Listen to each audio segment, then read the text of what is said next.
Iniciar a gravação. Bom, tá gravando, né?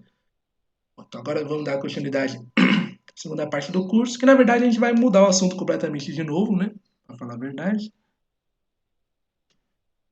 Que é a última parte que nós vamos tratar aqui, né? Que seria o eletromagnetismo, só que especificamente a óptica, né? O estudo da faixa de frequência da onda eletromagnética, especificamente falando da luz, né? E as suas propriedades, né?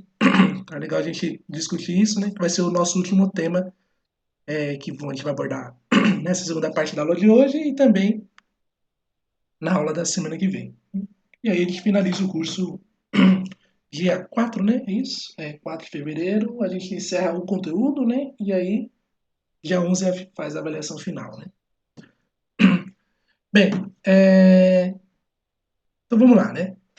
O estudo da ótica, né? Ótica é um ramo da física, né? Que procura entender como é que são as propriedades, né, ligadas às ondas, a um tipo de fenômeno ondulatório, né, que é o que nós chamamos de ondas eletromagnéticas, né?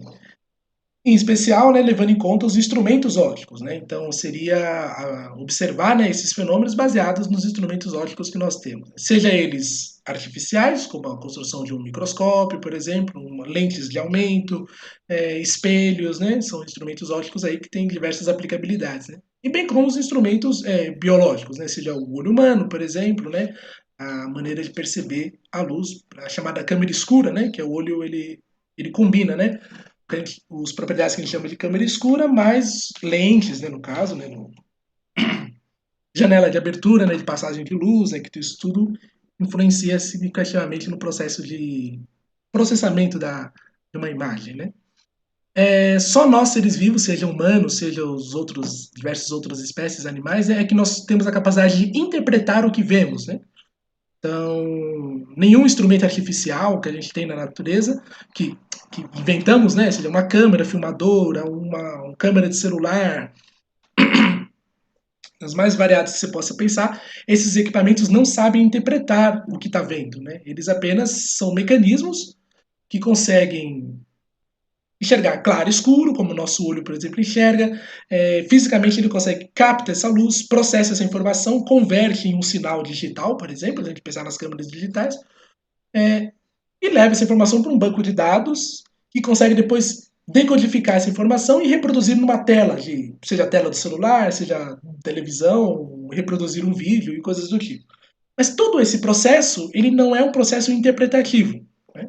Então, é, a inteligência é que consegue fazer esse tipo de coisa. A inteligência a gente entende aqui com essa capacidade de interpretação do que está em volta da gente. Né? Então, isso é bem diferente do que apenas você reproduzir. Né? Então, sim, você pode construir equipamentos que captam a luz, guardam numa memória, numa codificação, depois isso é decodificado e você reproduz aquela mesma imagem que você viu numa tela de computador, de televisão, seja lá o que for. Então, isso é um processo de reprodução da imagem, né? Então, ok, a gente sabe fazer isso artificialmente, mas agora o processo de interpretação, a gente ainda só vê manifestar em seres vivos, né? Humanos e tantos outros animais que têm o olho, né, como um órgão de captação de luz, né? Seja na sua forma mais simples, pensando nos insetos, por exemplo, que muitas vezes talvez saber que está claro ou escuro é mais importante do que realmente ver a forma dos objetos, né? Então talvez essa habilidade que o olho tem de enxergar diferenças de tonalidades de cor já é suficiente às vezes para uma determinada espécie. Mas ainda assim é um processo interpretativo. Mesmo que o inseto não esteja vendo o objeto como um todo, né, mas ele entende que aquilo pode ser um perigo ou algo desse tipo, né? Então ele está fazendo um processo de interpretação da imagem. Ou uma coisa mais sofisticada, né? Um globo ocular que é maior, né? O caso do exemplo do olho humano, né? Já consegue definir melhor os objetos nessa escala, né? De 1 metro, 2, 3 metros de tamanho. Diferente do inseto que tem um globo ocular muito pequenininho, então a escala de visão dele é para coisas bem pequenininhas também, né? Então, de todo modo, esses processos são processos interpretativos. Né? Aí cada olho, às vezes, tem mais habilidades de fornecer dados, né, para o cérebro, no sistema nervoso central, por exemplo.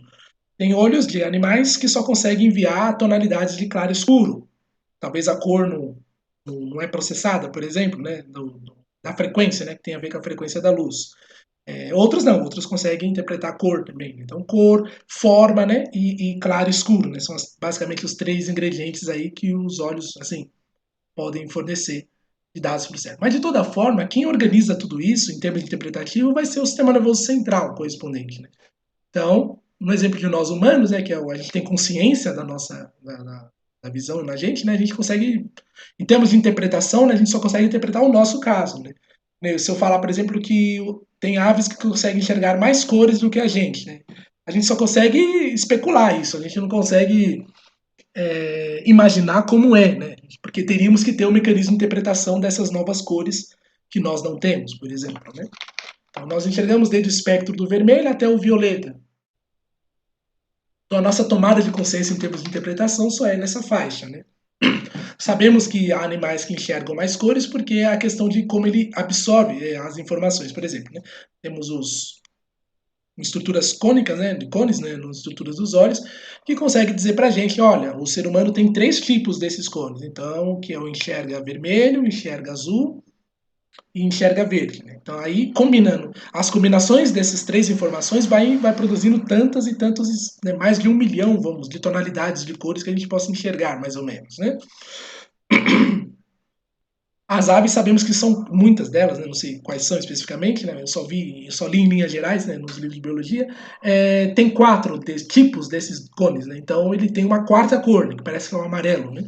Então ele capta lá o vermelho, o azul, o verde e um amarelo em si. Então aí são quatro combinações possíveis. Então é muito o leque, né? De tonalidades de cores vai ser bem maior. Inclusive a possibilidade de enxergar cores que a gente nem sequer pode imaginar, né?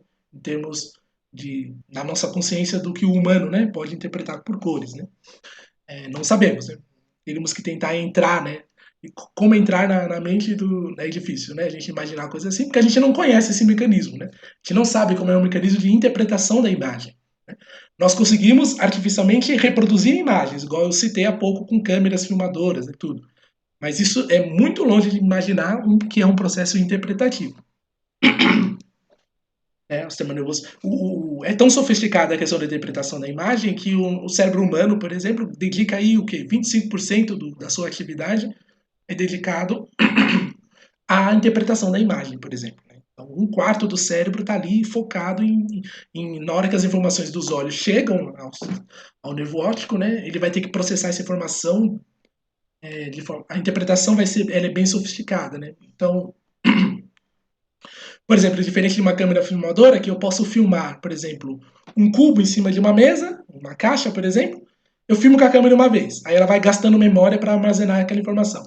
Se eu ficar ali 10 minutos filmando, vão ser 10 minutos de gravação acontecendo. Então, porque a câmera não tem um processo interpretativo ali que possa otimizar a questão da memória, né?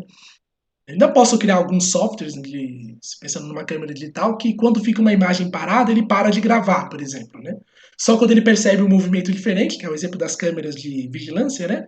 Ela só passa a continuar gravando quando há um movimento, por exemplo. Então, eu posso até fazer esse tipo de coisa para economizar memória de dados e coisas desse tipo. Mas ainda assim não é um processo interpretativo como é, por exemplo, a nossa visão, que quando se eu ficar olhando o tempo todo para um objeto, o cérebro ele determina, olha, você está toda hora vendo a mesma coisa, então eu vou parar de ficar recrutando memória no cérebro para você ficar olhando para aquilo. Então chega uma hora que você, na verdade, está vendo uma imagem que já ficou, vamos dizer, congelada na sua mente, vamos dizer assim. Aí só quando há uma mudança significativa, onde o cérebro também interpreta o que ele considera de um movimento significativo, então não é qualquer movimento que está diante de você que o cérebro vai querer interpretar essa informação, mesmo que os olhos estejam enviando essa informação para o cérebro. Então, a gente cai naquelas coisas da interpretação que é muito curiosas, né? Por exemplo, às vezes você brinca de ler uma frase, né, escrita no painel, assim, e às vezes tem uma letra faltando na frase, uma palavra, e mesmo assim você consegue ler, e o seu cérebro ainda enxerga corretamente a frase escrita, né? Mas na verdade, de propósito, foi uma letra ali, foi cortada, né? Foi tirada, e mesmo assim você interpreta corretamente. Então isso tem a ver porque o cérebro não é uma informação chega pelos olhos e já é mandado para a memória e simplesmente reproduz. Não, passa por um filtro, né, de interpretação muito sofisticado. Né? Então o cérebro ele também tem uma expectativa do que vê. Né? Às vezes você está olhando uma frase, você não imagina que tem um erro na frase, um erro de digitação, por exemplo. Então o cérebro, ele, baseado no banco de informações que ele já tem de outras experiências de leitura, vamos supor, né, de coisas parecidas com aquilo, ele sabe que aquela palavra deveria estar escrita de tal forma. Então, na hora dele reproduzir essa imagem, na tomada de consciência da imagem, ele põe do jeito correto, do jeito que a frase deveria ser. E você jura de pé junto que estava tudo escrito correto. Só um segundo olhar, quando alguém te avisa, por exemplo, ou você olha de novo com mais tempo, né, você descobre que na verdade tem um erro lá. Então, essa coisa da você ir causando uma. O cérebro ele pode se auto-iludir nesse processo. Né? Isso tem a ver com esse processo de interpretação da imagem, né? Que a gente não sabe bem como é que essas coisas acontecem. Então, é interessante pensar nisso com relação ao estudo da ótica, né? Que o campo interpretativo só os seres vivos fazem, né? Até hoje, né? Não tem uma inteligência nem artificial que faça isso hoje em dia, né? Bem, então, o estudo da ótica vai tratar dessa parte, né? O estudo da luz, né? Como sendo interpretado como uma onda, né? Porque existe essa discussão, né? Com relação ao comportamento da luz, né? Porque qual é a diferença que nós temos com relação às ondas eletromagnéticas, né? Enquanto ela está se propagando no espaço, né? A gente diz que ela se comporta de fato como uma onda. Ela tem uma frequência de oscilação, ela tem uma velocidade de deslocamento, de propagação, né? E só transportando energia, sem transportar matéria, que é o caso específico da que a gente chama de ondas eletromagnéticas. Né? Diferente lá do som, né, que era uma onda de pressão, né, que necessariamente depende de um meio material para acontecer, né? Aqui não, aqui as ondas eletromagnéticas podem se propagar no espaço vazio, que é o vácuo. Né? Porque na verdade ela é oscilação de campos elétricos, né? Campos elétricos e campos magnéticos combinados, né? Então só posso produzir uma onda eletromagnética se eu tiver uma carga elétrica sendo acelerada ou desacelerada. Então, um material para emitir onda magnética, no exemplo do calor, que a gente viu até a primeira parte da aula de hoje, né? Calor conduzido por irradiação. Né? Esse é um exemplo de a matéria está vibrando, os átomos vibram por energia térmica, eles estão acelerando e desacelerando. Então, cargas elétricas acelerando e desacelerando estão emitindo ondas eletromagnéticas. Seja na região do infravermelho, por exemplo, no caso do calor propriamente dito, que a gente não vê, os olhos humanos não enxergam a frequência do infravermelho, ou mesmo na luz visível, desde o vermelho até o violeta, né? No caso de nós, humanos, por exemplo. Então a gente vê aí que a luz é uma onda nesse sentido, de quando ela está se propagando no espaço, ela de fato se comporta, tem todas as propriedades que são de fato de ondas, né? Ondas eletromagnéticas no caso. Mas quando a luz interage com a matéria, quando ela toca, né, a superfície que tem elétrons, principalmente, né, que é a estrutura dos átomos, né, as eletrosferas, a maneira como a luz interage com os elétrons nos átomos, o elétron, às vezes percebe uma colisão que a luz está fazendo com ele. Né? Ou seja, o elétron está aqui, né, orbitando o núcleo de um átomo, e vem um feixe de luz e ele bate no elétron e empurra ele. O elétron recebe uma variação de velocidade nessa hora.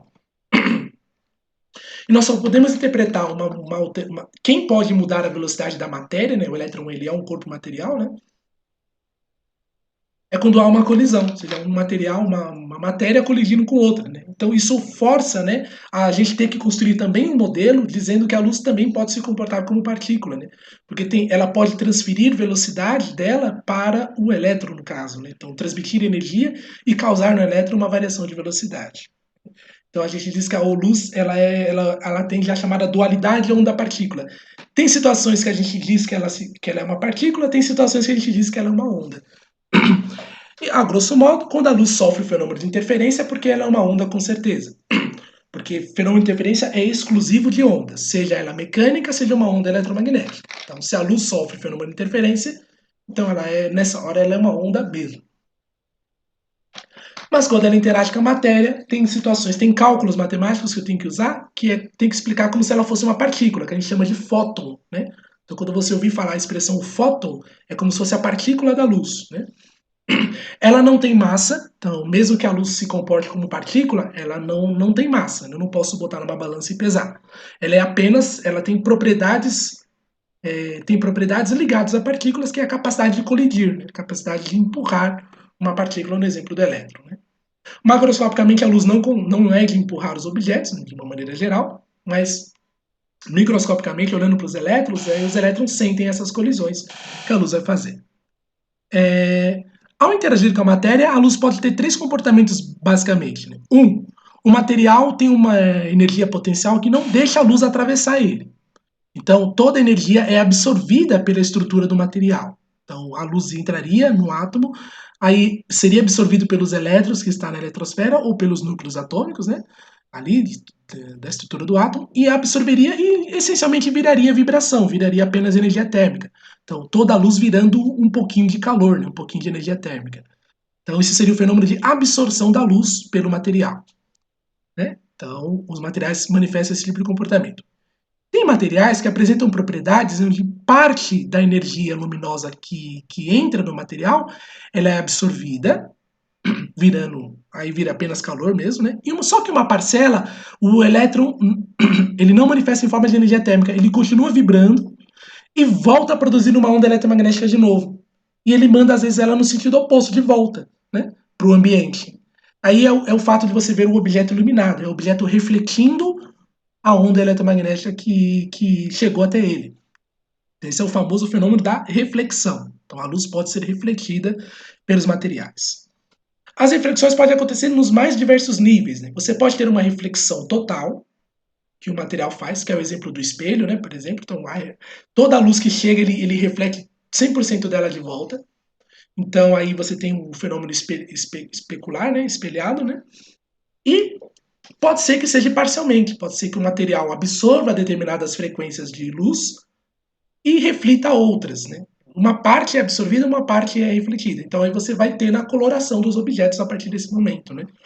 Então, você diz que um tecido ele é da cor vermelha, porque na verdade, se chegou para ele uma luz branca, né? A luz branca seria a composição de todas as cores, desde o vermelho até o violeta. Só que se o tecido é vermelho, é porque ele absorveu todas as outras cores, menos o vermelho. O vermelho foi a única cor que o pano não quis absorver. Então, a única frequência que reflete nesse exemplo, né, é apenas a luz vermelha. Plantas, em geral, as que fazem fotossíntese, a grosso modo, não absorvem a radiação verde, por exemplo. Então, todas as outras cores são absorvidas, como o azul, o vermelho, essencialmente, né, e dentre as outras também, mas a mais abundante que o Sol produz, né, é o verde. O verde é a luz mais abundante que o Sol produz em termos. A gente vê a luz branca, né, do Sol, né, mas é porque ele, na verdade, compõe todas as cores. O nível de energia transportado por essas radiações depende da frequência. E não só isso, depende também da quantidade total que de fato é produzida. Então, o Sol, ele preferencialmente produz mais a luz verde do que as outras luzes. Mas aí, no exemplo das plantas, né, elas não querem absorver essa inundação de luz verde, né, elas preferem absorver o azul e o vermelho. E é com essas luzes que faz a fotossíntese do jeito mais que a gente conhece. Né? As razões eu não sei dizer para vocês, né, que eu não tenho esse conhecimento da área da biologia, né? Por que a planta resolveu rejeitar a radiação verde para a fotossíntese, né? Porque apesar dela ser a mais abundante, teoricamente é a que forneceria mais comida para ela, né? Porque já que a luz verde é mais abundante, talvez a planta poderia, se ela fosse de outra cor, né, tipo tem modelos na biologia que falam disso, né? De se as plantas fossem roxas, né, ao invés de serem as folhas, né, serem verdes, né, é porque elas estariam absorvendo o verde e emitindo o azul e o vermelho, rejeitando, né, o azul e o vermelho ficaria roxo, né. Será que ela cresceria mais? Ficaria, né, a planta teria mais energia, coisas do tipo? Não sei, né. Mas o processo da seleção natural escolheu que, né, é, a planta rejeitasse o verde para a fotossíntese e trabalhasse com o azul e o vermelho, né. Em termos de energia, tanto a luz vermelha quanto a azul, elas têm bastante energia, né? O vermelho está ali próximo do infravermelho, né? Então ali tem de fato uma grande gama de energia, em termos de energia térmica, né? E o azul, na radiação de mais alta frequência, também transporta bastante energia. Né? Aí, claro, tem a combinação perfeita, né? Que a receita, né, da fotossíntese, ela tem valores bem determinados, né? Que tem que ser trabalhado. Determinadas frequências de luz azul e vermelho, bem definidas, né? Então, a planta teve que escolher uma frequência estável, né? Isso é uma verdade, né? Então, do ponto de vista astronômico, né? Apesar do Sol emitir bastante quantidade de luz verde, né? Mais do que as outras cores, é, ela é instável. Tem épocas que o Sol emite pouco verde, né? Diminui, né, a emissão de verde. E tem época que tem mais, né? Então talvez as plantas não gostavam disso, né, no começo, né? Peraí, Tem uma radiação aí que ela tem bastante, mas tem hora que ela diminui, então isso não é legal. Como a receita, né, de fazer a fotossíntese é muito específica, né, ela não aceita muitas variações, né, dos ingredientes, né, inclusive a luz, né, então a planta preferiu escolher uma frequência de radiação para usar, né, que é mais estável. Então, a emissão de azul e vermelho pelo Sol, ela é mais constante, né. Então, talvez, astronomicamente falando, talvez essa seja uma pista, né, que a gente tem, por que a planta escolheu azul e vermelho para a fotossíntese. Né? Bom, mas de todo modo você tem aí a situação onde a superfície dos materiais podem ora absorver determinada radiação e ora pode emitir. E a gente pode ir depois vendo, aí vai dando a coloração dos objetos. Né? Então, a cor que você vê o objeto é referente àquela luz que o objeto não absorveu. É isso que dá a cor do objeto. Né? Então você pode fazer umas experiências interessantes, por exemplo, você pega, sei lá, um vestido que tem bolinhas amarelas e o fundo é branco do tecido, por exemplo. Tem bolinhas de cor amarelo puro, né, vamos dizer assim. Então, quando você joga sobre esse pano, né, uma luz de cor branca, a luz branca carrega todas as frequências de luz que eu tenho na natureza, né, desde o vermelho até o violeta.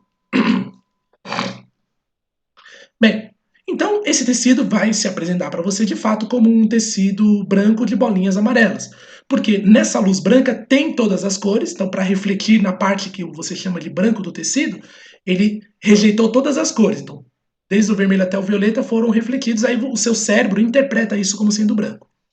E as bolinhas amarelas é só refletindo o amarelo, absorveu todas as outras cores e só refletiu o amarelo. Agora, se você usar uma luz pura no lugar da luz branca, né, você pegar um ambiente, colocar o vestido lá de branco de bolinhas amarelas, numa sala cuja luz é apenas na cor verde, uma luz pura, eu fabrico uma luz de uma única cor, o que eu vou ver na cor desse tecido, na verdade eu vou ver um tecido verde com bolinhas pretas. Você vai falar assim, mas como? Mudou, né? Porque se a luz é pura, se ela é monocromática, né, de uma única cor, ela é uma luz que vai bater na superfície do tecido e na região que só reflete amarelo, naquela região vai absorver o verde. Não vai refletir o verde porque aquele local do tecido tem um pigmento que só reflete amarelo. Então, o verde, o vermelho, o azul e por aí vai são todos absorvidos. Então, essa bolinha que antes era amarela, quando eu jogava luz branca, né? Agora ela fica preta, porque toda a radiação verde está sendo absorvida por aquele local do tecido. O resto do tecido, que tem o pigmento que faz a reflexão da luz branca, ele reflete todas as cores, né? Inclusive o verde. Então, por isso que aquela parte vai ficar verde no tecido. Então, o que a gente vê, né, dos objetos é sempre a luz que ele está refletindo. Então, eu não posso dizer que o vestido é branco de bolinhas amarelas.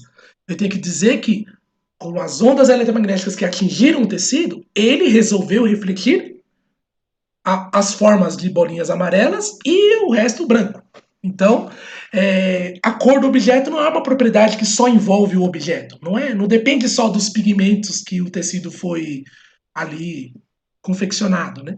Depende também de qual é a incidência de radiação eletromagnética que você joga sobre ele. Então, a cor do objeto, na verdade, é explicado como sendo a luz que ele está refletindo. Né? Então, se o objeto resolveu refletir a luz vermelha, então eu digo que o objeto é vermelho. Se ele resolveu, em alguma outra circunstância, ao invés de refletir vermelho, ele resolve refletir amarelo, então eu vou ter que dizer que esse objeto agora é amarelo. Né? Então, esse é o fenômeno da reflexão se manifestando aí. Bem, um outro fenômeno também ligado à maneira como a luz interage com a matéria é quando a luz consegue ser absorvida pelo material, mas quando ela é reproduzida pelo material, ele joga a luz para o outro lado. Né? Então ela faz, entre aspas, a luz está atravessando o material. Né? Então, dependendo do nível de energia que a luz tenha, e o nível de energia da estrutura cristalina do material, né, pensando no estado sólido como exemplo, né, a luz pode atravessar o outro lado.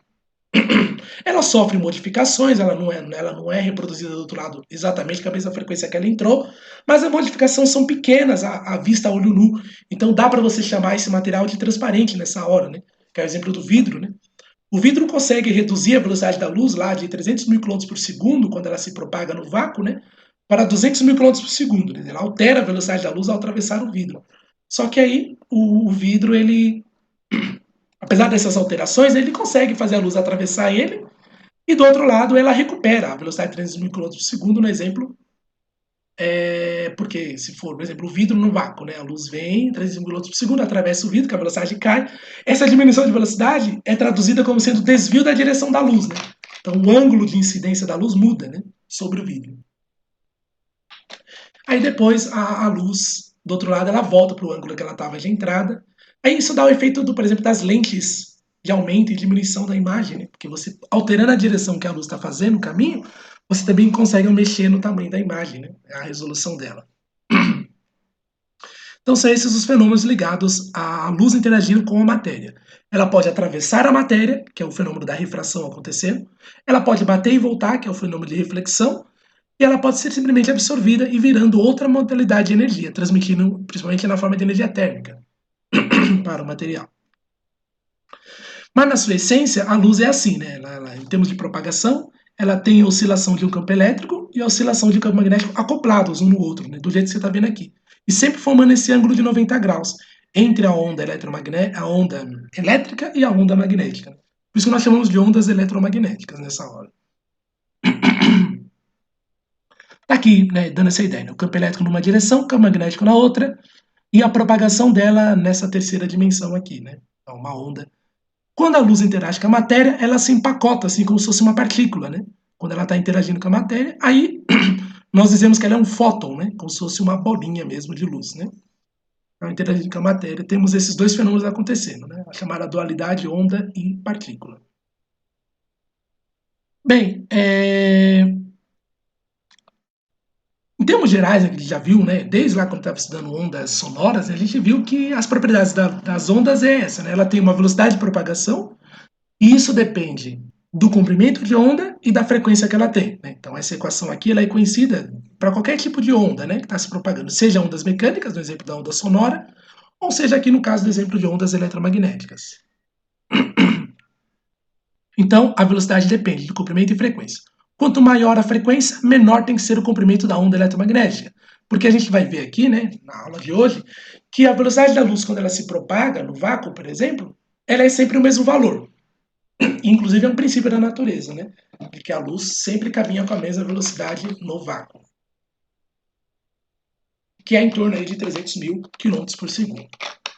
Mas mesmo quando ela atravessa a matéria que muda o seu valor de velocidade, ela vai mantendo constante dentro daquele material, né? Se as propriedades do material for uniforme, né? Constante ali. Então, quando a luz atravessa a matéria, se a velocidade dela mudou, eu posso ter alterações na sua frequência e no seu comprimento de onda ao atravessar esse meio. Também, mesmo no espaço, né, pensando na astronomia, né, por exemplo, que a gente observa, os astrônomos observam que tem estrelas que vão ficando avermelhadas quanto mais distantes elas estão, né? Então, o que se observa nesse exemplo, né, é que se a velocidade da luz for constante no espaço e ela está ficando avermelhada, né, é porque a sua frequência está ficando mais baixa e o seu comprimento de onda está ficando maior, né, está ficando mais esticada, né, essas ondas aí, né. Foi graças a esse fenômeno que o Hubble, né, o cientista Hubble, percebeu que o universo está aumentando de tamanho, né, ele está expandindo, né, porque ele viu que tem estrelas que vão ficando avermelhadas, né, porque elas na verdade estão se afastando da gente, né? E tem estrelas que vão ficando azuladas, né? Que são aquelas que estão se aproximando, né? É... Só que as estrelas que estão ficando azuladas são tipo uns conjuntos específicos, né? Enquanto que, a grosso modo, no geral, você está vendo as estrelas se afastando, né? Aí tem o fenômeno da expansão do universo, né? Ele é explicado por esse fenômeno. Porque como a luz no vácuo sempre tem a mesma velocidade, então, se eu mexer na frequência da luz, né? Porque é a frequência que dá a cor, né? Então, a luz vermelha é porque é uma certa frequência. A luz azul é uma outra frequência de luz. A luz amarela também, outra frequência. Então, nós interpretamos as cores das luzes, né? A parte interpretativa é baseado na frequência. Né? Então, luz vermelha é de baixa frequência e luz violeta é a de mais alta frequência. Tá? Acima disso, são frequências que o olho humano não interpreta mais, né? Não capta. Ele pode até captar, mas o cérebro não processa essa informação para dar consciência de imagem, né? Então, acima do violeta, que é ultravioleta, e abaixo do vermelho, que é o infravermelho, nós não enxergamos mais. Né? Mas elas estão lá, a radiação continua com a sua frequência específica, até os valores mais baixos de frequência, né? Que são as chamadas ondas de rádio, né? Que são as frequências mais baixas que a gente tem na natureza. Né? Então tá aí, essa é uma questão que nós temos que relacionar. Então a luz se propagando no vácuo é com velocidade constante, então sempre que eu mexer na frequência é porque eu estou mexendo ao mesmo tempo no comprimento da onda. Né? Aí, claro, aí tem as faixas de frequência que a gente vê, né? Aí tem alguns valores numéricos aqui que nos ajudam a fazer essa interpretação, né? Por exemplo, se a velocidade de uma onda, né? Por exemplo, no caso aqui de uma onda eletromagnética, né? Se a velocidade seria igual à velocidade no vácuo, né, da luz, que é em torno de 3 × 10 elevado a 8 metros por segundo. Né? Que é 300 milhões, né? 3 milhões de metros por segundo ou 300 mil quilômetros por segundo, né? Que a gente costuma falar muitas vezes, né? Isso é no vácuo, né? Quando a luz está se propagando no vácuo.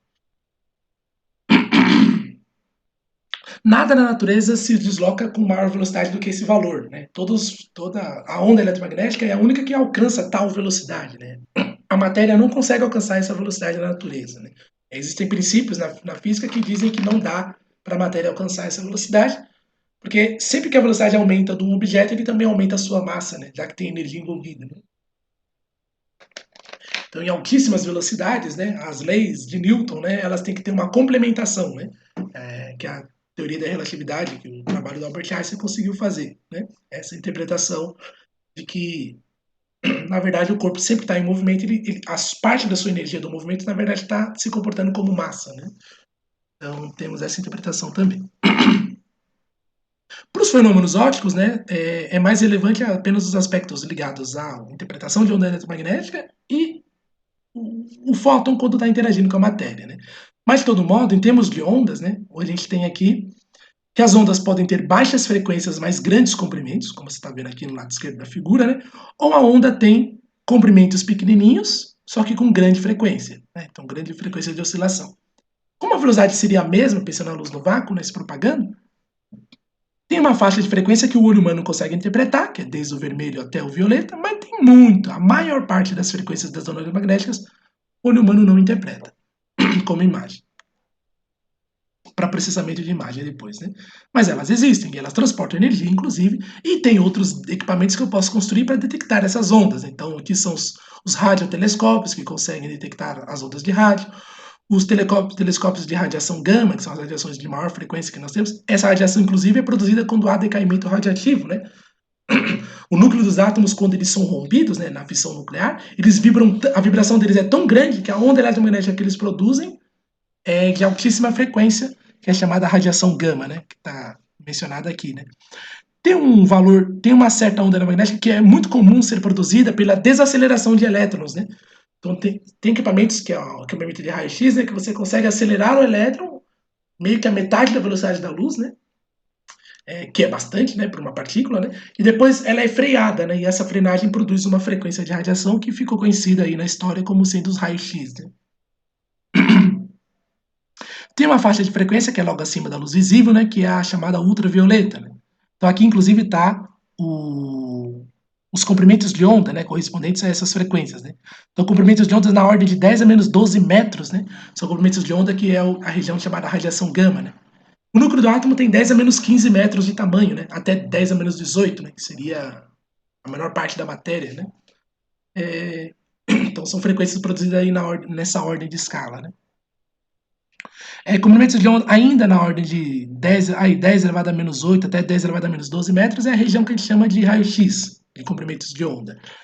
Comprimentos de onda na ordem de 4 vezes 10 a menos 7 a 4 vezes 10 a menos 8 metros, né, é a região do ultravioleta. Aí você pode ir classificando o ultravioleta próximo do violeta, intermediário ou mais afastado, né? Então o pessoal também faz em subclassificações aqui, né? Por exemplo, o ultravioleta próximo, por exemplo, ele é importante para a vida aqui na Terra também, né? Que é uma radiação que finalmente consegue atravessar a camada de ozônio, da atmosfera da gente. E ela ali ela pode causar algumas alterações nos tecidos, né? Mas nada que comprometa, né? Participa do processo da evolução da vida na Terra. Né? Agora, o ultravioleta médio e o longe, né? Longo, né? Eles são bem nocivos, né? Seria perigoso a gente ficar exposto muito tempo a essa radiação. E claro que daqui para frente é tudo nocivo, né? Raio-x é nocivo para gente, né? A radiação gama nem se fala, né? Veja a experiência, infelizmente, né? De bombas atômicas que já teve, né? Elas emitiam geralmente essa frequência de radiação eletromagnética, né? elas são altamente ionizantes, né? Elas conseguem entrar no núcleo dos átomos e ir alterando a posição de prótons, nêutrons, inclusive arrancando nêutrons, né, da estrutura. Então imagina um átomo sendo, entre aspas, desmontado, né? Imagina um tecido vivo sofrendo uma situação dessa, né? Então o tecido pode evoluir, né, dali para frente, né? A, a codificação, né, a informação que está nos tecidos, né, todas as informações que dão todos os comandos do funcionamento da célula podem ser alterados, né? A chamada radiação ionizante tem esse poder. Isso acontece desde a radiação gama, de grande intensidade, inclusive queimaduras, né? Aqui acontecem grandes queimaduras, né? Nessa faixa de frequência de radiação sobre a pele, né? Pensando assim. E na região do ultravioleta também pode ter queimaduras, mas aí já vai ficando mais ameno, né? Aqui já é uma situação que tem faixas de frequências que já é tolerável pelos organismos vivos, né? A luz visível, ela é a radiação mais abundante que o Sol emite sobre a gente, né? Então, aí, isso talvez justifica por que nós construímos seres vivos, né? Surgiu, né? Os olhos, né? Os olhos é um órgão, né? Que surge, que ele consegue tirar proveito dessa frequência que acontece em grande abundância, né? Que é a luz visível. Temos a região do infravermelho, né? Que é uma região que tem, assim, é responsável pelo transporte de calor, essencialmente, né? Então, boa parte do calor é conduzido por essa frequência de radiação. É, daqui para baixo é tudo não ionizante, né? Desde do ultravioleta próximo, né? Aqui do violeta. Tudo aqui para baixo são radiações com baixa quantidade de energia, não são capazes mais de ionizar a matéria, né? Não conseguem mais arrancar elétrons, decompor a matéria de alguma forma ligado à energia que elas transportam. Né? Mas não quer dizer que uma radiação vermelha não te cause queimadura, né? Porque não é ionizante, mas a quantidade de energia, se for grande, transportada pela onda, pode aquecer. Aí a energia térmica absorvida pode ser suficiente para machucar. Né? Mas não que o tecido esteja sendo ionizado, né? Não está sendo arrancado elétrons e alterando as ligações químicas. Não é nesse sentido. Né? E aqui temos a região de micro-ondas, né? Aqui tem os comprimentos de onda que tá. Veja que a faixa da luz visível, né? Ela é uma faixa bem estreita, né? Do espectro eletromagnético, né? Ou seja, é na ordem de 10 a menos 7 metros, mas é na faixa de, tá vendo? De 7 até 4 vezes 10 a menos 7 metros, né? É uma faixa bem pequena, mas querendo ou não, é bastante abundante aqui sobre a superfície da Terra. Né? Frequências de 10 a menos 3 metros até 7 vezes 10 a menos 7 metros, aqui está a região do infravermelho, seja infravermelho próximo, médio ou longe, né? A micro-ondas, ela está na ordem de um metro, olha, o tamanho, né? 1 metro mesmo, realmente é 1 metro, até 10 a menos 3 metros, que é na escala de milímetros, né? Então, ela é na ordem desde milímetros até a altura de 1 metro, né? O comprimento de onda. Isso é chamado as micro-ondas. E ondas de rádio, né? Que seriam as de maior comprimento, né? Aí elas não têm tamanho pré-definido, né? Ela vai desde 1 metro até, sei lá, 10, 20, 40 metros. Você pode imaginar aí os maiores comprimentos de ondas de rádio inimagináveis aí que você possa pensar, né? Algum experimento, algum fenômeno na natureza, né? Principalmente astronômico, né? Que consiga produzir uma onda tão grande, né? Então, ondas de rádio são as de maior comprimento de onda e com a mais baixa frequência, e as ondas e os raios gama são os de maior frequência com os menores comprimentos de onda. Né? Então, tá. Tem aplicabilidade, né, dessas ondas, seja biológicos, seja tecnológicos, né? Você pode pensar assim, ondas de rádio pode ser boa, por exemplo, para contornar, né, em termos de construção, né? Então, ondas de rádio é legal para comunicação, por exemplo, né? Porque como elas são grandonas, quando tem uma onda de rádio, ela vê um prédio na frente dela, por exemplo, né, uma construção, ela consegue dar a volta nesse objeto, porque ela é grandona, né? Então ela consegue contornar, ela meio que ignora o prédio, né? Então, ondas de rádio é legal para você usar ela para comunicação, devido ao seu tamanho, né? Delas serem grandonas. Né? Então eu não vou ter falha de comunicação, né? Eu tenho aqui um rádio comunicador, né? Com uma pessoa que está atrás do prédio, né? Essa comunicação ainda acontece, porque como a onda é grandona, ela dá a volta no prédio sem nenhum problema. Né? Dar a volta que eu digo não é dar a volta assim, fazer curva, né? Não, a onda eletromagnética não faz curva no espaço, né? Sempre anda em linha reta. Mas é por ela ser grandona, na hora que forma a crista e o vale da onda, a crista é tão grande que passa por cima do prédio, né? Aí dá tempo, ela consegue atravessar. Né? Então, em termos, né, é interessante nesse sentido. Então, onda de rádio é legal para comunicação. Microondas também são legais para comunicação. Só que ela tem uma exigência maior, né? Ou seja, a estação de comunicação, as antenas têm que estar uma olhando para a outra, né? Então esse é o desafio da micro-ondas sendo usada como comunicação. Né? Se você tiver uma antena, por exemplo, uma estação de telefonia, por exemplo, né? Então tem lá uma antena dela e na cidade tem várias antenas espalhadas. Né? As antenas têm que estar uma olhando diretamente para a outra, para que a comunicação entre as antenas funcione bem.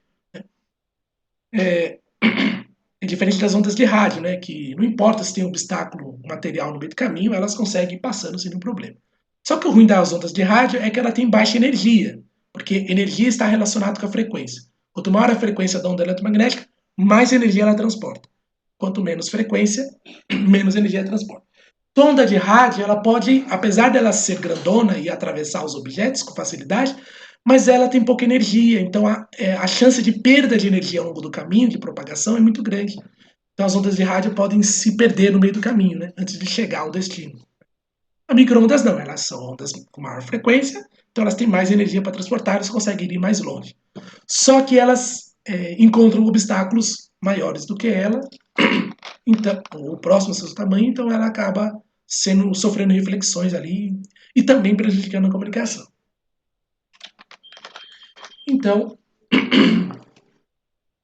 é escolhido, né, uma faixa de frequência das micro-ondas para você usar na comunicação, que é o que eu uso em aparelho celular, por exemplo, né?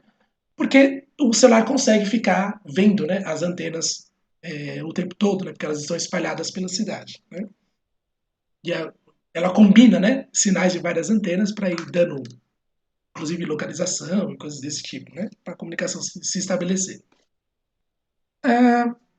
Bom, e também micro-ondas a gente conhece do aparelho eletrodoméstico, né? Que muita gente tem, né?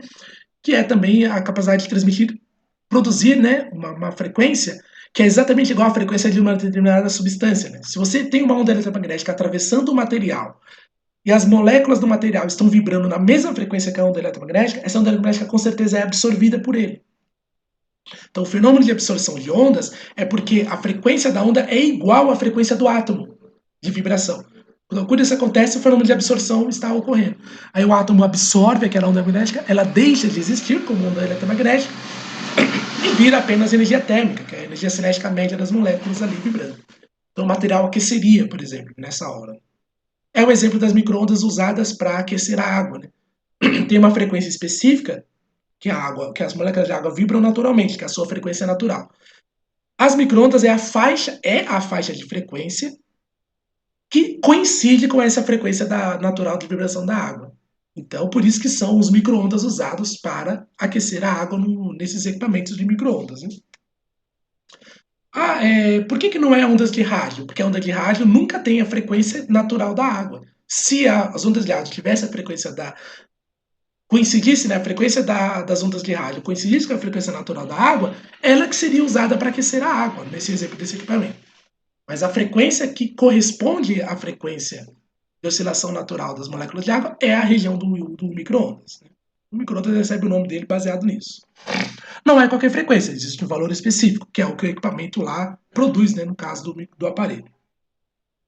Tem muitas outras frequências de micro-ondas, inclusive a que é emitida pelo celular, né, que não causa aquecimento, não entra em ressonância com a vibração das moléculas da água. E aí você pode usar elas, por exemplo, para comunicação, que seja. Né? Bem, aqui ele faz umas comparações, né, em ordens de grandeza, né, só para você ter uma ideia, né, que a região do micro-ondas seria, por exemplo, o tamanho da água, né, as moléculas de água, a vibração delas, por exemplo, né, tamanhos de proteína seria na região do infravermelho, então aqui é muito bom para absorção de onda magnética para aquecimento, né, por exemplo, então o infravermelho é muito bom nessa faixa. Aqui, a luz visível está na ordem do tamanho das bactérias, né? Por isso que a gente consegue ver bactérias através de instrumentos ópticos, né? Ou seja, você consegue jogar uma luz sobre a bactéria, essa luz é refletida por ela e eu consigo vê-la, né? Tudo bem que com a ajuda de um microscópio, mas beleza. Já que a bactéria tem um tamanho na ordem da luz visível, então eu posso ver a olho nu, né? Se eu tiver um micro-organismo que seja um tamanho menor do que a luz visível, a luz não consegue ser absorvida pelo material e refletida. Então, a luz passa direto, né? Foi o exemplo das ondas de rádio, no exemplo dos prédios, né? A onda de rádio é tão grande, é bem maior do que o prédio, então ela nem percebe, ela nem reflete no prédio, ela passa direto. O mesmo raciocínio vale aqui se a bactéria tiver um tamanho menor do que a luz visível, um exemplo, né? Ela não poderia ser vista através de instrumento óptico, né? Através da luz visível. Teria que usar outras maneiras de visualizar com outras frequências, e que não seja a luz visível, né? É o que acontece, por exemplo, com estrutura de vírus, né? Vírus muitas vezes são menores do que essa ordem de grandeza aqui, né? De 7 vezes 10 a menos 7 metros, né? Então, nesse caso, eu tenho que usar um microscópio, por exemplo, de varredura, um microscópio eletrônico, né? Que por exemplo, um vírus eu posso ficar jogando elétrons em cima dele, né? Por exemplo, aí o elétron bate e sofre um desvio, né? Aí eu vou vendo de que maneira o elétron vai sendo desviado, né? E aí eu posso fazer um mapa, né? Um mapa dos desvios que o elétron fez em cima do vírus. Aí esse mapa me dá a forma do vírus, no caso. Porque infelizmente eu não consigo jogar uma luz, porque a luz vai passar direto, né? Como a luz é maior do que o tamanho do vírus, a luz atravessa direto. Eu não consigo fazer o fenômeno de reflexão com a luz visível, né? Então, fazer uma fotografia, né? Nesse sentido, a gente não consegue, né? Então, temos esse tipo de característica ocorrendo, né? No exemplo da luz visível. É...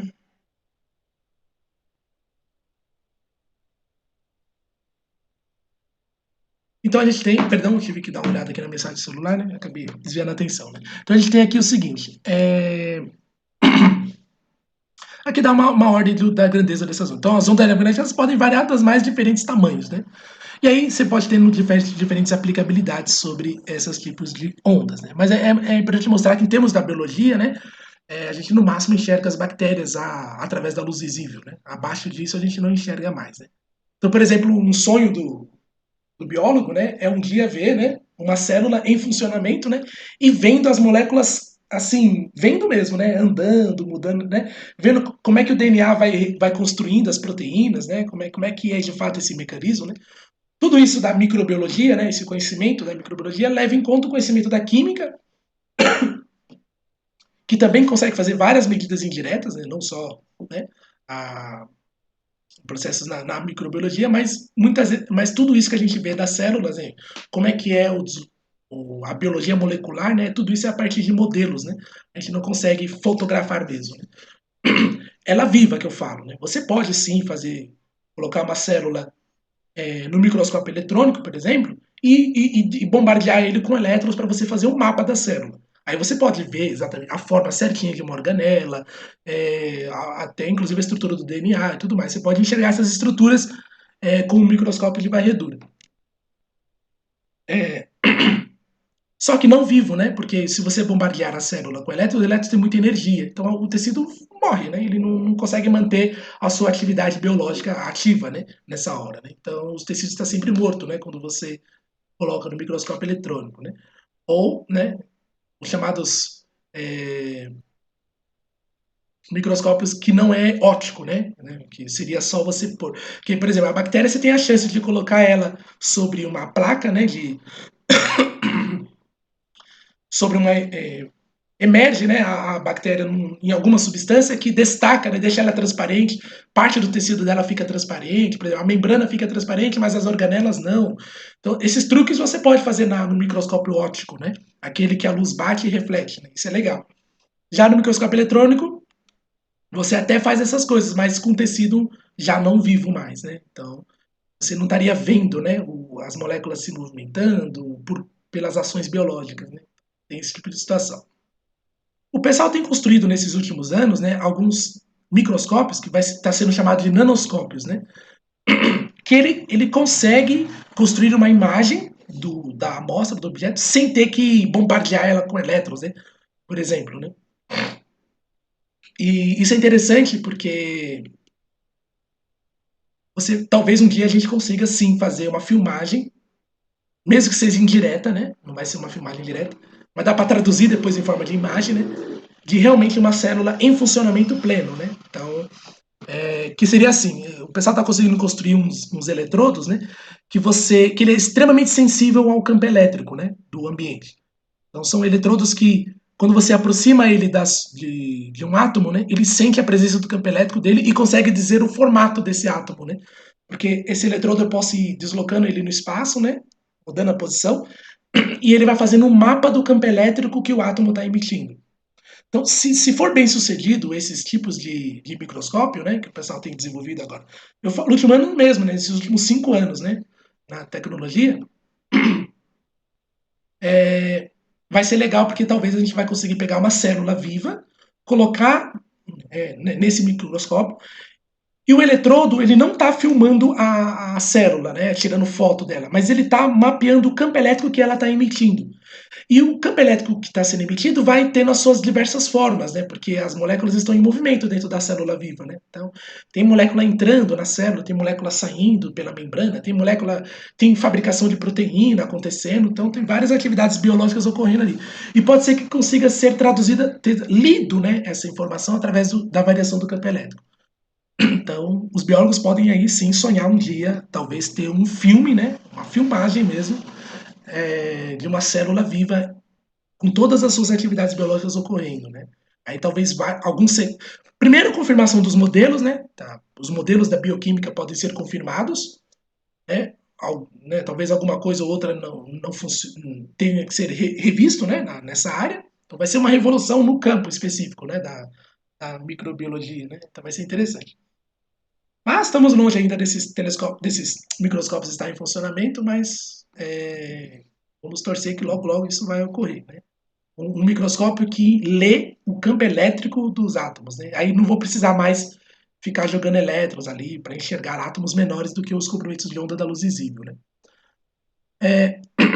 Não daria para usar comprimentos de ondas menores, né? Como para enxergar, né? Construir um microscópio que usa radiações de maior frequência, né? Porque elas queimam o tecido, né? Não tem jeito, né? Do ultravioleta para cá ele já modifica o tecido e ele acaba não sobrevivendo, né? Então também não tem jeito. Então tá aí algumas das aplicações envolvendo. Né? Aqui tem alguns dados interessantes, né? Que acho que vem dessas discussões em questão de comprimento, ordem de grandeza, né? E o mesmo raciocínio que teve ali há pouco, né?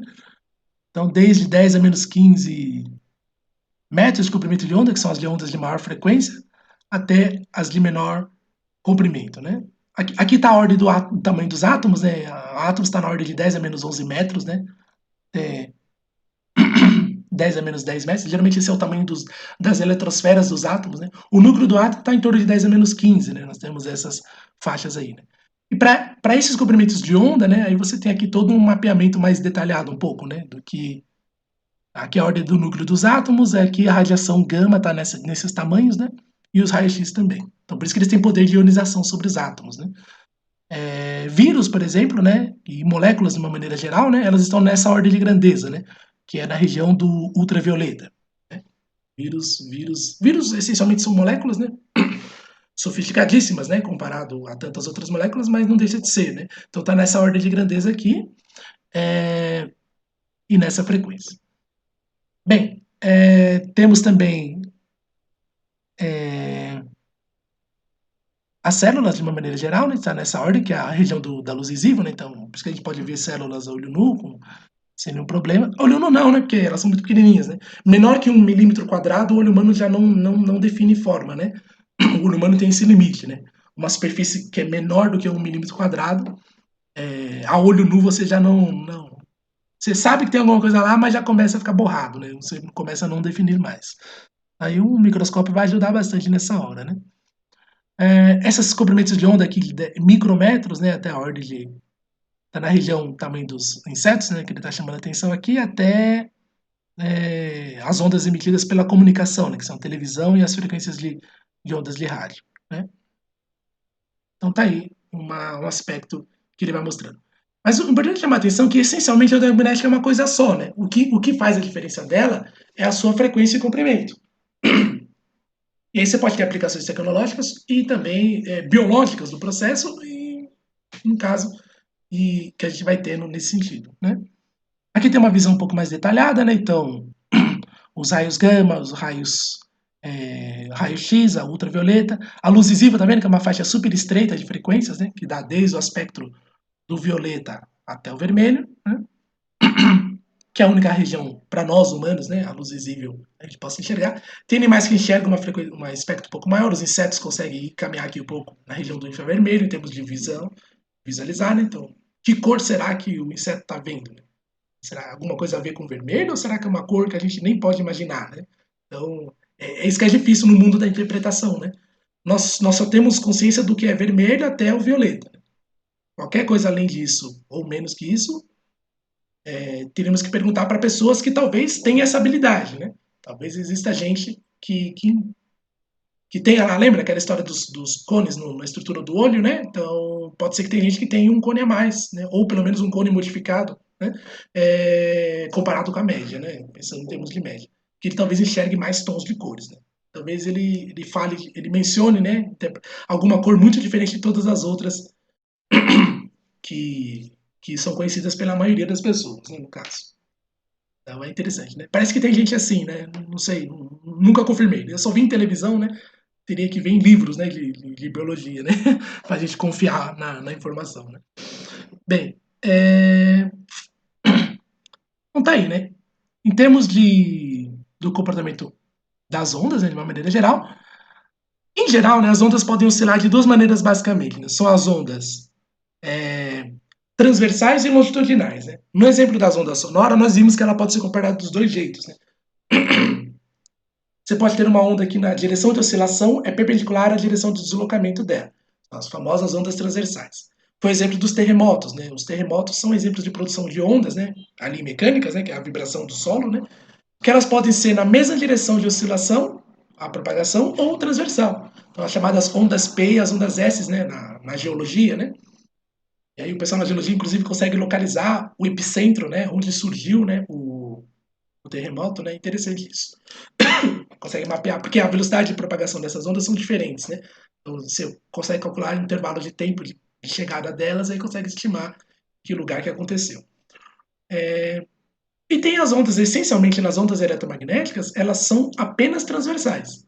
Então, as ondas eletromagnéticas, elas sempre oscilam perpendicular à direção de propagação. Foi aquela primeira imagem que nós vimos aqui nesse PDF, né?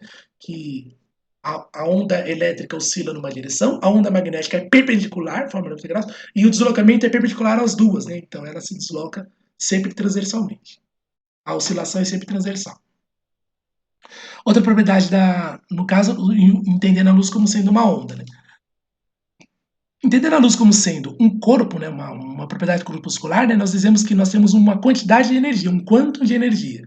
Esses são os fótons, né, no caso da luz. Né? Então a luz sim transporta energia e eu posso quantificar essa energia que ela transporta dessa forma aqui, ó, que é uma relação chamada equação de Planck, né, que foi o físico que fez essa interpretação, né, da luz como sendo uma partícula, né.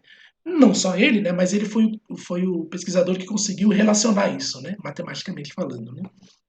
Então, ele viu lá que a energia transportada por uma onda eletromagnética é proporcional à frequência dela. Aqui está sendo usada a letra Ni, né? Parece um V, né? Para dizer a frequência, mas muitas vezes é o F, né? Que a gente usa, né? Para frequência. E aí tem uma constante de proporcionalidade, já que isso é experimental, né? Então essa constante de proporcionalidade foi chamada de constante de Planck. E o valor numérico dela está aqui, né? 6,626 vezes 10 a menos 34 joules vezes segundos, né? Então a constante de Planck tem que ter dimensão de energia, que é joules, né, e dimensão de tempo, para que essa equação ajuste, né? Porque frequência é o inverso do tempo, né, a dimensão dele. Então, o segundo daqui da unidade da constante de Planck cancela a unidade da frequência, só sobra a unidade de energia, que é a energia que está do lado esquerdo da equação aqui, né? Então, sempre que você tem uma equação experimental, ela tem que ter uma constante de ajuste de dimensões, né? Nem que essa constante valha 1, né? Pode ser que o valor dela seja 1. Mas a unidade dela é o que ajusta as unidades da dimensão. Né? E depois tem que verificar se ela é uma constante mesmo. Né? Então, nesse caso, sim, o Planck verificou que quando eu mudo a frequência da radiação, a energia transportada é diferente. Mas quando eu pego a energia e divido pela frequência, dá sempre o mesmo número, que é esse daí: 6,626 vezes 10 a menos 34 joules. Aí, né? O valor de uma constante é sempre um valor aproximado, né? Porque a precisão depende da precisão do instrumento que você está usando para fazer esse cálculo, né? Mas a gente arredonda o número um pouco para facilitar em termos de estudos, né? Didáticos, né? No sentido didático. Por exemplo, a velocidade da luz não é exatamente 3 vezes 10 elevado a 8 metros por segundo. É 299.998, não sei o que eu não lembro, Então a natureza não tem números redondos, é muito difícil, né? A gente arredonda as coisas para efeito de apenas de interpretação, de cálculo, e entender como a coisa funciona. Depois você vai para o caso específico, aí no laboratório você vai para os valores exatos mesmo, aí faz as contas e beleza, faz parte. Né? Então tá aqui. Podemos olhar também para a frequência escrita em função da velocidade da onda sobre seu comprimento de onda. Né? Então, como a velocidade da luz no vácuo é sempre a mesma, então eu posso pegar um valor que é uma outra constante, além da constante de Planck aqui na equação, que é a velocidade da luz no vácuo, sobre o comprimento de onda. Isso vai me ajudar a, a fazer essa interpretação que a gente tem aí. Né? Então,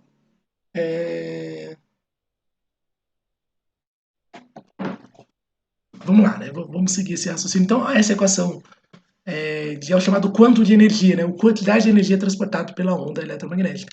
Mas eu só consigo medir essa energia quando finalmente a luz interage com a matéria. Eu não consigo capturar a energia de uma onda eletromagnética enquanto ela está se propagando. Então eu tenho que esperar a luz interagir com a matéria, aí a matéria absorve aquela energia. Aí eu consigo medir o valor dela. Então, é nessa hora que a gente interpreta a luz como sendo uma partícula, né? Que seria um quanto de energia, é como se fosse uma partícula de luz que colidiu, né, ali com a elétron da estrutura do material que eu estou usando para absorver a luz, né? Então é interessante isso, né? Então a luz interage com a matéria dessa forma. Aí foi chamado de quanto de energia. Aí nasce a mecânica quântica a partir desse raciocínio aqui, né? Foi essa equação que deu origem, né, à teoria da mecânica quântica. Né? É uma equação pequenininha, mas é muito impactante no sentido de que a explicação de como a luz transmite energia para a matéria é de quantidades específicas. E essa quantidade depende da frequência da radiação que chegou ali para tocar aquele material. Então é legal pensar nessas coisas, né? Tem a sua complexidade, mas é também fascinante às vezes, né? A gente vê essas coisas. Então, a, a luz, né, ela transporta uma quantidade de energia específica. A luz vermelha tem uma quantidade de energia específica que ela transporta. A luz amarela tem uma outra quantidade específica, porque é tudo baseado especificamente na frequência. A luz violeta é mais energética do que a luz azul ou mesmo a luz vermelha, porque ela tem frequência maior, por exemplo, né, como aquela equação está mostrando para a gente. Né? Bem, quando a luz interage com a matéria, aí nós vemos que ela tem inclusive o poder de, às vezes, de atravessar o material. Então, dependendo do nível de energia que a luz tem, ela pode atravessar o material ali, a gente chama de corpo transparente, o corpo translúcido, né, que deixa passar a luz, mas distorce a imagem, mas de toda forma a luz passa por ali. O que acontece quando a luz finalmente consegue atravessar a matéria, não é em qualquer circunstância, mas muitas delas acontecem, né? Ela reduz a sua velocidade. Então, a sua velocidade antes era 300 mil km por segundo e ela passa a ter um valor menor. Vou chamar de velocidade v, por exemplo, aqui. Eu posso medir o quanto que a luz diminuiu a velocidade ao atravessar um material, por exemplo. Né? A luz, por exemplo, ao atravessar o vidro, geralmente ela sai de 300 mil km por segundo e vai para 200 mil km por segundo. Então, eu posso fazer a razão, né, a porcentagem na queda da velocidade da luz ao atravessar o meio material. Isso também me diz o quanto que a luz sofre de desvio, né? Desvio mesmo, de direção de movimento. Né? Então, quanto mais redução de velocidade a luz tiver, maior é o desvio que ela sofre. Então, ela estava caminhando em linha reta. Ao atravessar o material, ela muda o ângulo de deslocamento e esse ângulo é cada vez maior quanto mais redução de velocidade a luz sofrer. Né? Então, a gente pode definir o chamado índice de refração, o índice de quanto a luz é refratada. Né? E refratado aqui vai ser entendido como sendo o quanto a luz pode desviar o seu caminho original de movimento. Né? A luz sempre caminha em linha reta, mesmo que ela esteja atravessando um meio material. Então, ela só pode caminhar enquanto tiver caminhos retos para ela fazer. Então, se você se a luz não tiver caminho reto para ela percorrer, ela tem que ser ou refletida, ou seja, ela vai ser refletida para ela e voltar, fazer o caminho de volta, que é o que acontece no vidro, por exemplo. Tem luzes que não atravessam o vidro, é simplesmente refletido, que é simplesmente o reflexo na superfície do vidro. Então essa foi uma luz cujo ângulo de incidência fez com que a velocidade da luz reduzisse tanto que a luz preferiu voltar ao invés de seguir, porque ela bateu de frente com o átomo, né? Não conseguiu encontrar desvio de caminho. E aquela luz que atravessa é aquela que encontra espaços vazios e vai seguindo em linha reta e vai caminhando. Né? Ou que a reflexão da luz, né, aconteceu numa outra parte do átomo que fez com que a luz refletisse para frente e não para trás, né? Às vezes acontece isso também. Aí há uma reflexão que é a favor do movimento para frente da luz, né? E aí, querendo ou não, isso vai continuar sendo chamado de refração. Então, o índice de refração tem a ver com esse cálculo, né? Como a velocidade da luz é sempre um valor maior ou no máximo igual à velocidade de propagação dela no meio, né? Por exemplo, a luz se propagando na atmosfera, ela praticamente não sofre alteração de velocidade. Então a gente pode, a grosso modo, dizer que a velocidade da luz se propagando no ar é os mesmos 300 mil km por segundo. O ar, né, as moléculas estão muito rarefeitas, né, muito espaçadas, né, então tem muito mais espaço vazio para a luz passar do que colidir com os átomos. Né? Então, a média é dizer que a luz pode até chegar à mesma velocidade que ela tinha no vácuo, né, mesmo atravessando um meio material como o ar, né, por exemplo. Então, o máximo de valor que a luz pode ter ao se propagar na matéria é alcançar o valor que ela tem no vácuo. Né? E aí o índice de refração nessa circunstância ele valeria um máximo de valor 1, né? É isso que eu quero dizer, né? Então, perdão, né? O mínimo, né, de valor dela seria 1. Né?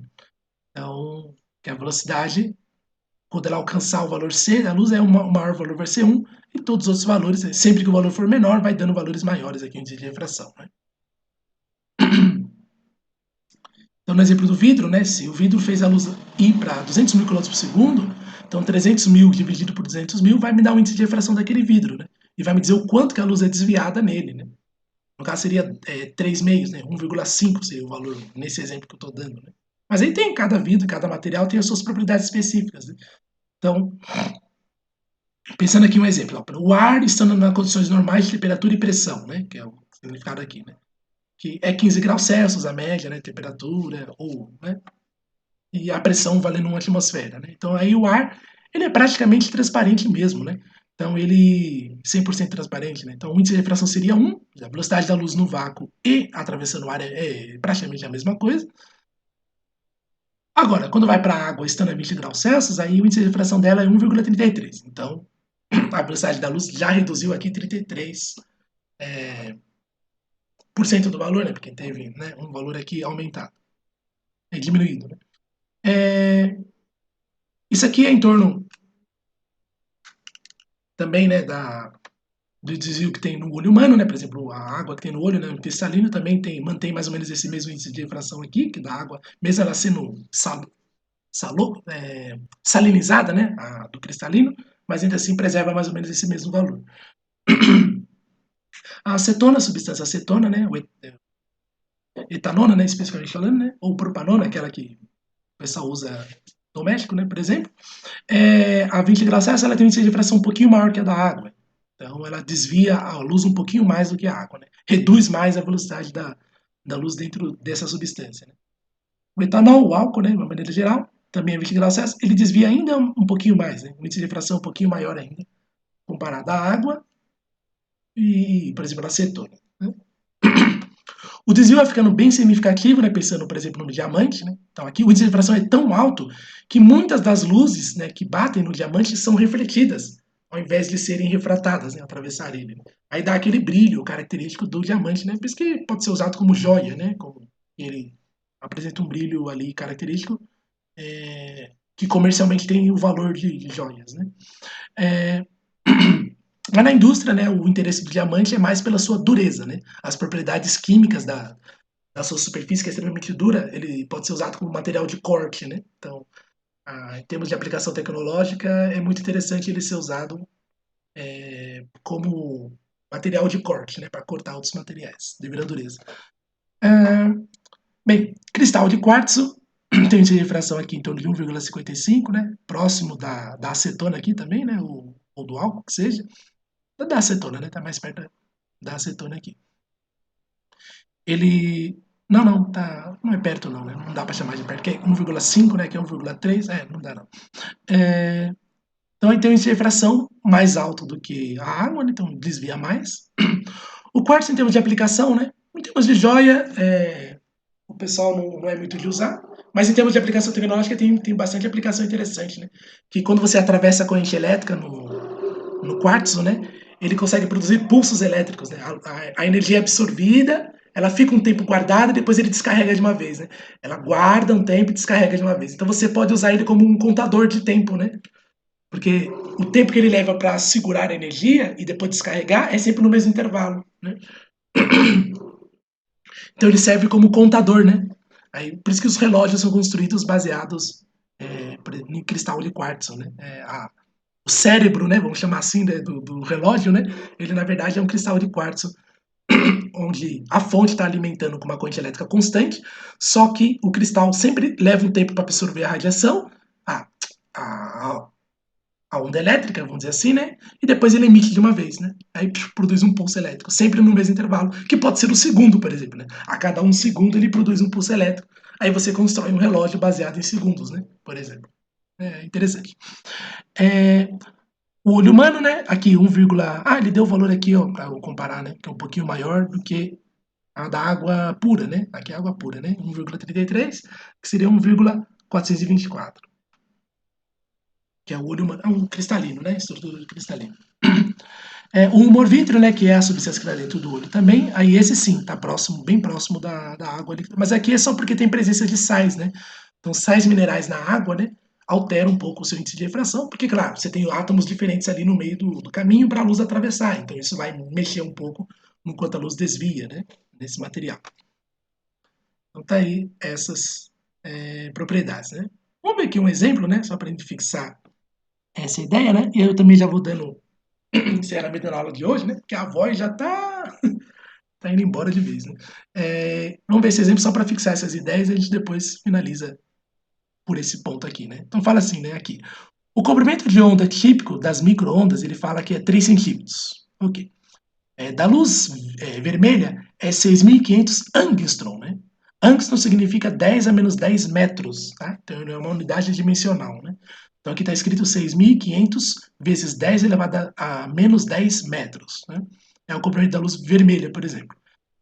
E dos raios-x brandos, né, que ele chama aqui, é de 0,37 angstrom, né? Então 0,37 vezes 10 a menos 10 metros, né? Esse é o tamanho desses raios X brandos, né? Determine o valor de o quanto de energia de cada uma dessas radiações eletromagnéticas, né? Aí comente o resultado também, ele pede. Então aqui é o seguinte, usando aquela equação de Planck, né, que energia é igual, variação de energia é igual a constante de Planck vezes a frequência da radiação. Então a gente vai poder calcular isso dessa forma, né? Lembrando que ele informou para a gente os comprimentos de onda. Então ele diz, o comprimento de onda da microondas era 3 centímetros, só que eu vou escrever aqui em metros para ficar no Sistema Internacional de Unidades. Então, 3 vezes 10 a menos 2 metros é o comprimento da microondas. Aí a energia que ela transporta nessa comprimento eu vou pegar agora, para eu descobrir a frequência, para colocar na equação de Planck, eu vou ter que pegar a velocidade da luz, que é 3 vezes 10 elevado a 8 metros por segundo, e dividir por esse valor.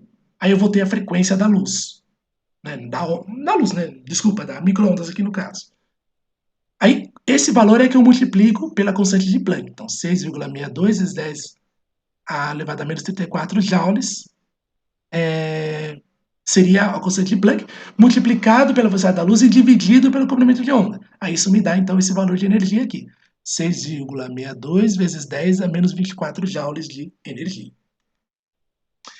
Para a luz vermelha, que o comprimento de onda é 6,5 vezes 10 a menos 7 metros, né? Considerando aqui. Então, a luz vermelha, veja, ela está uma ordem de grandeza abaixo do micrometros, né? Micrometros é a escala de funcionamento dos microscópios ópticos, né? Por isso que ele recebe esse nome, né? Microscópio. Ele diminui as coisas até, ele consegue ver coisas até 10 elevado a menos 6 metros, né? Então, uma célula aqui, ou um vírus, por exemplo, que é menor do que isso, aí, infelizmente eu não vou poder usar o microscópio óptico, né, para fazer a leitura, né? Então, bactérias estão nessa escala aqui, né? Então tá ótimo, né? Dá para ver elas com a ajuda de um microscópio. Ótimo, né? E a energia, no caso dessa radiação, né, com essa frequência, variará de novo, né? Eu pego a velocidade da luz, divido por esse valor aqui de comprimento, então vai me dar a frequência da luz. E aí, depois multiplica pela constante de Planck, aí vamos ter então a energia. A energia sendo 3,058 vezes 10 a menos 19 joules de energia. E que já é um valor bem maior do que o micro-ondas, por exemplo, né? Então tem mais energia aqui pela luz vermelha transportada do que pela micro-ondas de comprimento de 3 centímetros. E no caso, o raios X brandos, né, cuja comprimento de onda ele indicou como 0,37 vezes 10 a menos 10 metros, né? Angstrom ele falou, né, mas o significado é esse. Então a gente pega a velocidade da luz, divide por esse valor para ter a frequência dessa radiação e depois multiplica pela constante de Planck, tendo o valor de energia de 5,372 vezes 10 a menos 15 joules de energia.